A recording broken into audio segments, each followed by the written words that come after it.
Bom dia. Eu vou dar algumas dicas bem rápidas a respeito do trabalho Meu Cantinho Favorito. E nós vamos começar com a frase de Lincoln, que diz assim: o êxito da vida não se mede pelo caminho que se conquistou, mas sim pelas dificuldades que se superou no caminho. Abraham Lincoln. A primeira dica, então, é tirar a foto do lugar. Essa aqui não é exatamente a mesma que eu publiquei no Classroom. Aqui tá a cadeira que tem lá naquela foto publicada. E daí tem mais alguns elementos aqui. Aqui tá minha gatinha, Cora Coralina. Vocês não precisam fazer exatamente igual. Vocês podem substituir alguns elementos, podem pegar alguns elementos só. Vocês podem escolher o que vão fazer da fotografia que tiraram. Aí podem fazer margens, se quiserem, de até 2 centímetros em toda a volta. E vocês vão fazer o desenho traçando a lápis bem de leve. Se vocês traçarem com força, na hora que vocês forem apagar, vai ficar muito marcado. Então a gente deve segurar o lápis um pouquinho mais em cima, não tão embaixo, não tão perto da ponta. E traçar bem de leve para a linha ficar bem suave. Depois que a linha estiver pronta, ou que o desenho estiver pronto, a minha sugestão é vocês fazerem os contornos à caneta. Eu usei aqui a caneta para reto projetor, aquela caneta de tinta permanente. Quando estiver pronto, apaga todo o lápis e daí começa a pintar. Se vocês não quiserem fazer contorno preto, vocês têm que deixar a linha bem suave e usar o lápis de cor por cima. Se for um lápis de cor escura, ele não vai aparecer muito.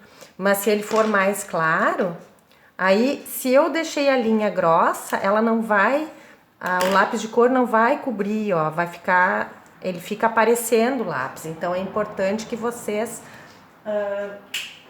apaguem primeiro o lápis antes de riscar.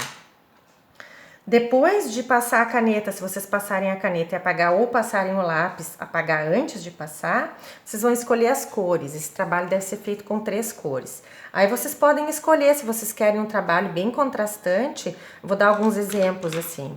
Por exemplo, roxo com amarelo são cores bem contrastantes. Eu posso colocar mais uma cor junto para dar o contraste, se eu quiser.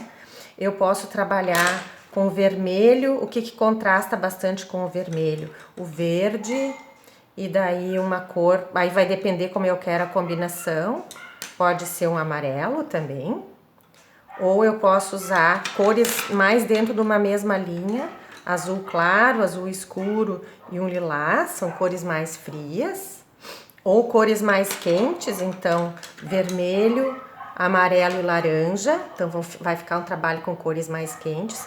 E vocês tanto podem usar as cores bem fortes, como eu fiz aqui em alguns lugares, eu pintei com bastante força, né? Ela ficou bem forte, por exemplo, aqui.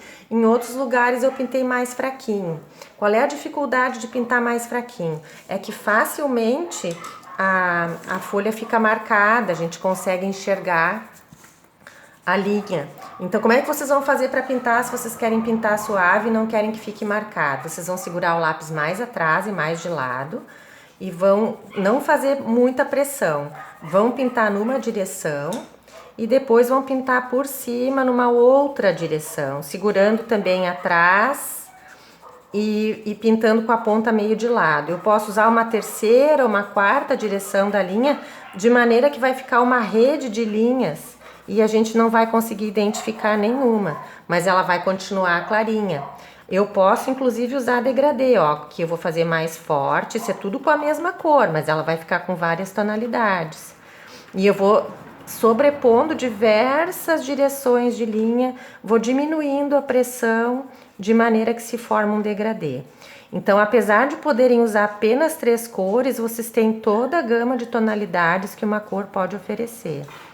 Tá? Então ele pode ficar bem rico em tonalidades, quando a gente olha assim, nem parece que ele só tem uso de 3 cores, tá? As cores que eu usei estão lá no Classroom também, esse aqui é o verde claro, o verde escuro e um bordô, mas também foram usadas tonalidades da mesma cor, por exemplo, essa e essa são a mesma cor, só que usadas em tonalidades diferentes.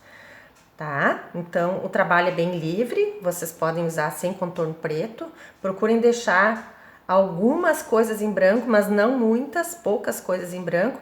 E o contorno pode ser ora mais fino, ora mais grosso. É interessante também a gente jogar partes assim mais grossas do contorno e outras mais finas. Aqui eu usei uma linha bem fininha, caneta esferográfica preta, que eu usei para reto projetor e reforcei para reto projetor de maneira que ela ficasse bem grossa.